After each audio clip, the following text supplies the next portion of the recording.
ప్రేమ స్నేహం ఈ రెండు కూడా జీవితంలో కడవరకు కరిగిపోని జ్ఞాపకాలుగా వెంటాడుతూ ఉంటాయి. నిరాశ నిస్పృహలకు లోనైనప్పుడు ఆ రోజులకి సంబంధించిన జ్ఞాపకాలు కొత్త ఉత్సాహాన్ని అందిస్తాయి, ఉల్లాసానికి ఊపిరి పోస్తాయి. అలాంటి ప్రేమ స్నేహం నేపథ్యంలో రూపొందిన వెబ్ సిరీస్ గా సమ్మేళనం రూపొందింది. 6 ఎపిసోడ్స్ గా నిన్నటి నుంచి ఈటీవీ విన్లో స్ట్రీమింగ్ అవుతున్న ఈ సిరీస్ కథ ఏంటో ఇప్పుడు చూద్దాం. కథ విషయానికి వస్తే అర్జున్, రాహుల్, శ్రేయ ముగ్గురు కూడా ఒకే కాలేజ్లో ఇంజనీరింగ్ పూర్తి చేస్తారు. ఇప్పుడు ఒకే ఫ్లాట్లో ఉంటూ ఎవరి జాబ్కి వాళ్ళు వెళ్ళొస్తుంటారు. అర్జున్ ఫ్రెండ్ రామ్ చాలా జీనియస్. అతనికి మంచి లైఫ్ ఇవ్వాలనే ఉద్దేశంతో అతని అర్జున్ సిటీకి పిలుస్తారు. రామ్ చాలా సింపుల్ గా కనిపించడం, నిదానంగా ఉండడం శ్రేయకి చిరాకు కలిగిస్తుంది. ఆ తర్వాత అతని గురించి తెలుసుకుని ఫ్రెండ్షిప్ చేస్తుంది. రామ్ మిగతా వారికి చాలా భిన్నంగా ఉంటాడు. అతను ఒక కథను రాస్తూ ఉంటాడు. తన స్వీయ అనుభవాలతో ఆ కథ కొనసాగుతూ ఉంటుంది. ఈ కథను బుక్ గా వేయించాలి అనేది అతని కోరిక. అతని అర్జున్ ఎంకరేజ్ చేస్తూ ఆర్థికంగా కూడా సహాయం చేస్తూ ఉంటాడు. మేఘన అనే అమ్మాయిని అర్జున్ లవ్ చేస్తూ ఉంటాడు.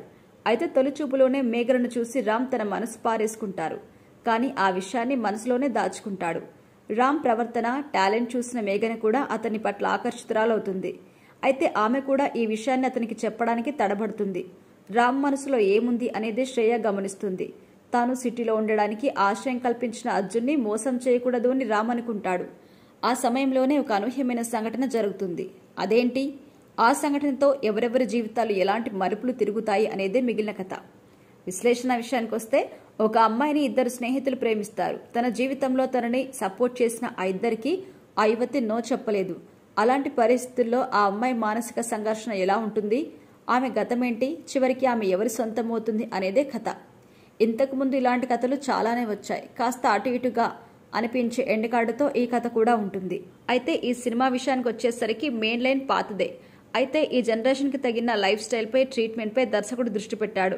హెవీ ఎమోషన్స్ ని తట్టుకోలేని పరిస్థితి రావడం వల్ల రైటర్ వేలో కథను ముందుకు లాగించాడు. చాలా వరకు సున్నితమైన భావోద్వేగాలతోనే కథ నడుస్తుంది.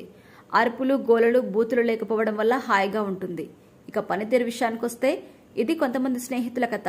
అనూహ్యమైన మలుపులు, ఆశ్చర్యపరిచే ట్విస్టులు ఇందులో ఉండవు. సాధ్యమైనంత వరకు సహజంగా ఉంటుంది. అందువల్ల ప్రధాన పాత్రల్లో ఆర్టిస్టులంతా బాగా చేశారు. ఎవరి పాత్రలోనూ అతి అనేది అస్సలు ఉండదు. ఇక ఫోటోగ్రఫీ, ఎడిటింగ్ చాలా బాగుంది. ఇక ప్రేమ, స్నేహం ఈ రెండు కూడా జీవితాన్ని ప్రభావితం చేస్తాయి.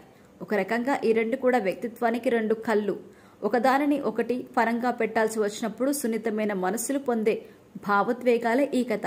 సింపుల్ కంటెంట్ తో వచ్చిన ఈ సిరీస్ యూత్ కి కొంతవరకు కనెక్ట్ అయ్యే అవకాశం అయితే ఉంది.